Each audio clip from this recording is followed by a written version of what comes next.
Hey guys, welcome to my movie review for Christine. This actually just dropped on Netflix, which is really awesome. And I'm actually going to talk about a little bit of trivia behind the scenes and stuff like that about this movie because I thought that was really cool to find out. And also, I'm going to talk a little bit about I would call them cameos because they're not major roles, but they are major roles, but they're just really small roles. Such as Robert Prosky, which is this guy here. He's kind of the guy who owns the not the shed, the garage that Christine ends up going in, that they ends up putting him in, which is really awesome. So his role is pretty vital in this actually, because if he's not in it, he runs the garage, and you know the guy who's actually Kenneth, I think his name is. Yeah, that's his real name, Kenneth Gordon. Yeah. Anyway, he's the guy who owns Christine, and ends up going nuts and all that sort of stuff. Spoiler alert. The other one that I really appreciated the cameo of, and if you recognize this guy, you're like, wait, why does he look so familiar? That's because he's in Avengers, the first one, the first Avenger movie.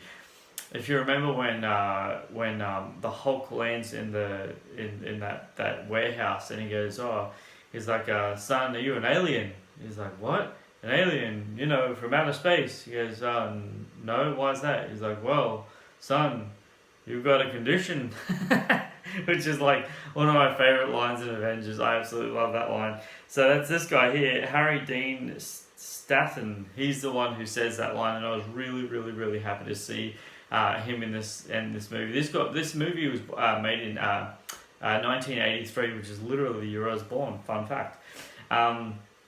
So that is really cool. And the other one also, and this one really took me by surprise, because I was like, that's the coolest thing ever, which is Robert's Blossom, and he's the guy who sells it to the main character in this movie.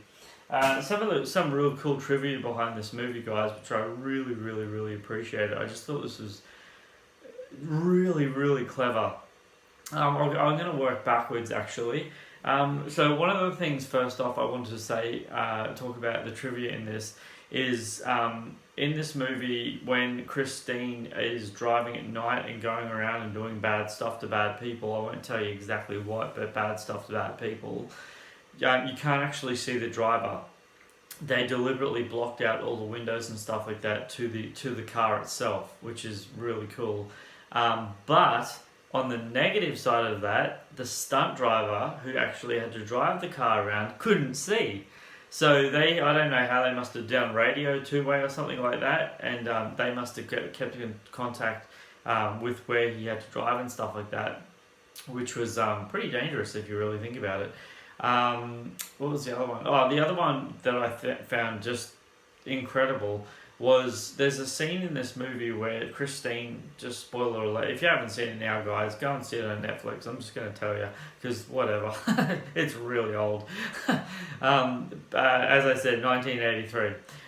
So there's a scene in this movie, guys, where Christine she just got smashed, totally smashed, completely right off by, you'll see it when you watch it, by the school bullies, which is shocking. Anyway, so the part that I really liked about how they did this, and I read it on trivia on IMDb, which I was totally fascinated about.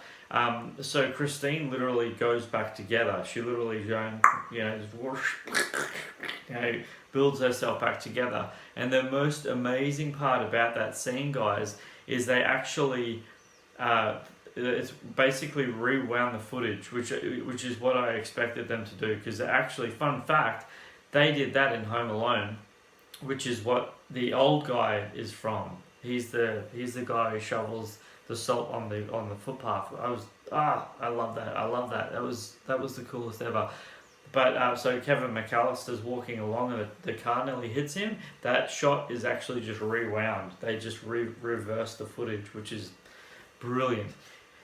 The other thing, so when the car goes back together, it's literally just plastic.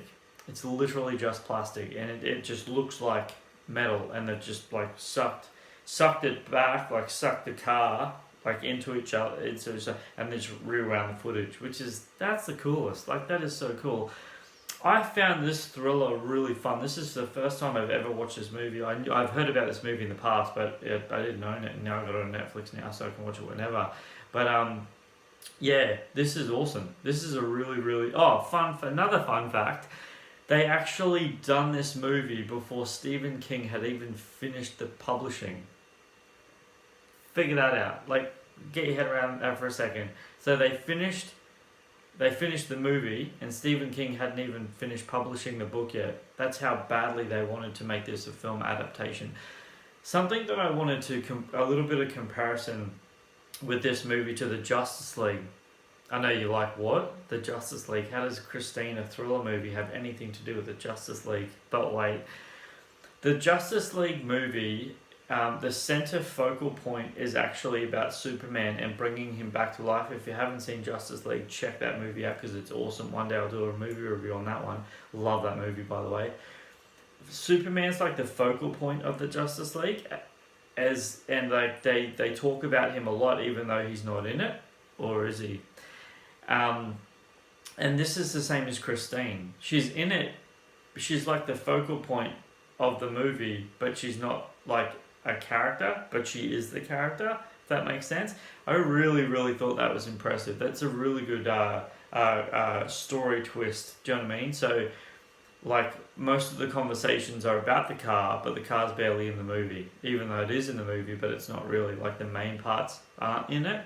Which is really cool. Guys, if you do get a chance to check this out, enjoy it. You'll love it. And as I said, this is Stephen King. Oh, and it's directed by the same guy who did Halloween, all the Halloween movies, which is just incredible. I love it. And those Halloween movies are awesome. So yeah, this is kind of a thriller. And the reason why they gave it an R rating, because they weren't allowed to show blood and guts or anything like that, is they actually put swear words in this movie to give it an R rating because they didn't want kids to see it because of the scare.